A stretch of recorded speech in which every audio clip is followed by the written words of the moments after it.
everyone, Clack the Geek here. Welcome back to another Big Finish review. Today we're looking at another early monthly range play. The sixth one they did with the Sixth Doctor, funnily enough.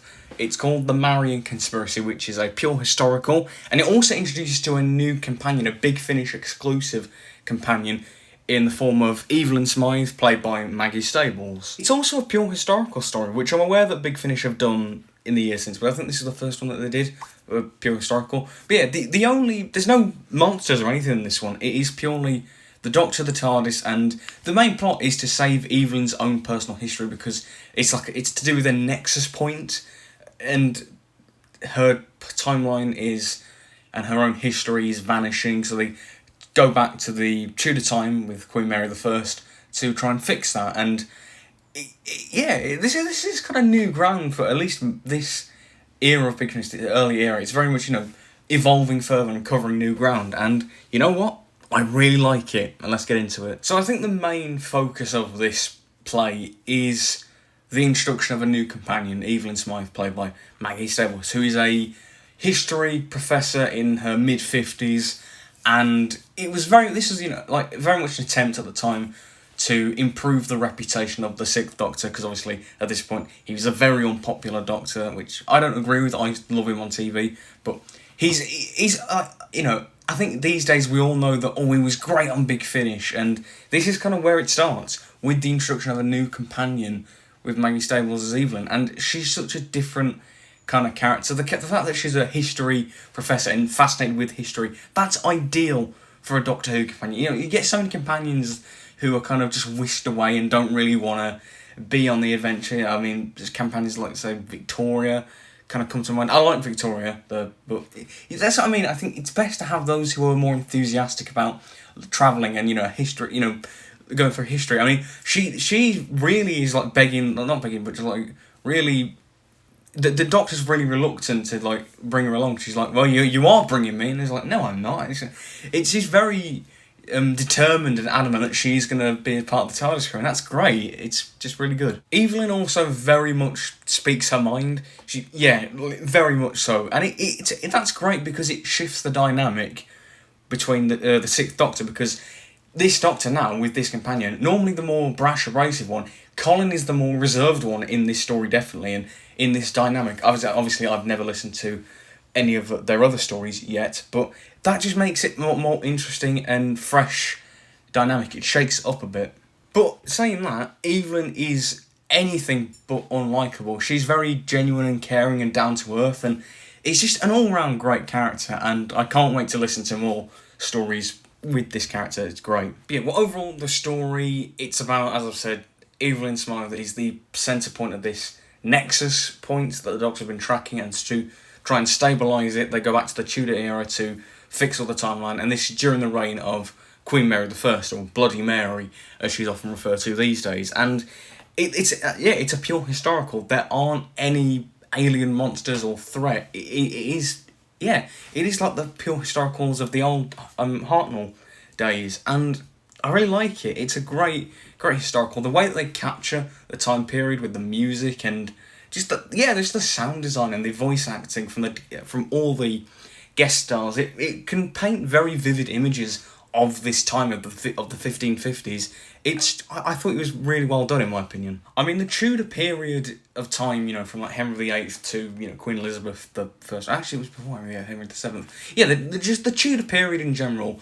It was quite a long period of history, but it's always been something that I have been interested in. It's ever since I was younger. So this story was very much up my alley, and I really enjoyed that historical aspect. And another great thing about this one, and probably the best part of it in terms of its historical nature, is it has a historical celebrity with, as I said, Queen Mary I, or Bloody Mary, and we often look at her as this tyrannical leader who would just murder people who didn't have the same religious beliefs, and all the Catholic and Protestant conflict. But this story portrays her as a person, as a misguided individual, but a genuine person. And the scenes between her and the Doctor, I thought were fantastic, and the voice actors did very well. But just the way that they depict her as this, not perfect, she was very much misguided, but she wasn't this demonic murderer. She was a person, and I think it just That's what I love about pure historicals, or just any historicals, when they can take these historical figures and not portray them as these monoliths in culture, but just portray them as people, and that's what this story does fantastically. And I've always think it's great having, obviously, even a history professor meeting Queen Mary. Obviously, she's depicted as this tyrannical leader, but when a history teacher who has read about all this stuff in the history books, but then when she's faced with it in real life, it's like it changes her perception. I think that's always great, and also kind of a meta commentary on Doctor Who in general. You know, you can have smart companions who have read up on it all, like the Time Lords have all this knowledge, but it's the Doctor that knows more because he's actually got the experience and lived through these things. I think it's quite an interesting reflection of Doctor Who as a whole. Then obviously you have the actual conspiracy, which was quite cool. It wasn't like overly complicated as well.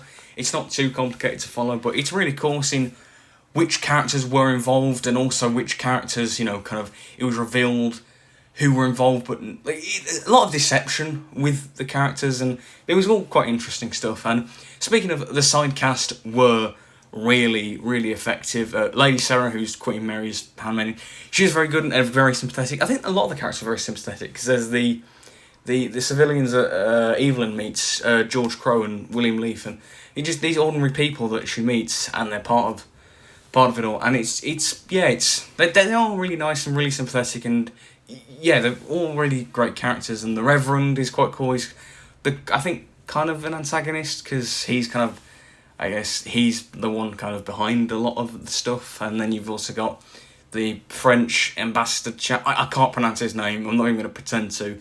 Francis did.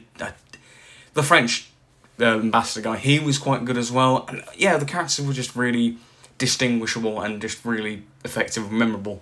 I think overall this might be my favourite of the pure historicals that I have seen, or well, in this case listened to, but it might even be better than the Aztecs. That's why I'm really fond of the Hartnell ones. Bear in mind I haven't seen many of the pure historicals from Classic Who, but yeah, why can't we get more pure historicals in like modern Who? Like, you know, have, history's interesting, just explore these things, it's great. But overall, it's a bloody good one, this is. I can't really find anything to fault in it. I'd give it a 9 out of 10 personally, and I prefer the Fearmonger, which we covered last time, and that's purely because that one, it appeals to me more, and it suits my own personal tastes and preference, and I just found it more interesting and had more layers to it and more meanings. But this one is a great pure historical, a great introduction to a new companion who is fantastic, great immersive sound design to really immerse you in the time period with all the music and the sounds and whatnot. And overall, I think it's actually quite a good one to introduce new listeners to Big Finish too, because it obviously, introduction to a new companion, but the actual story isn't very hard to follow. It's fairly straightforward to follow for a new listener, and it's also a very good one. It's not like Phantasmagoria, or it's an example where, that one's fairly easy to follow, but it's also quite standard. This one does have a lot going on in terms of like its themes and meanings and whatnot, but it's also not that complicated to follow. So yeah, 9 out of 10 from me. What do you think of this one? I know it's quite a popular one, I think, but just let me know if you like it. If you're one of the people who don't like it, just let me know your opinions in the comments below. Be sure to like and subscribe and click the bell so you don't miss a thing. And this is Clack of the Geek signing out. Goodbye, everyone.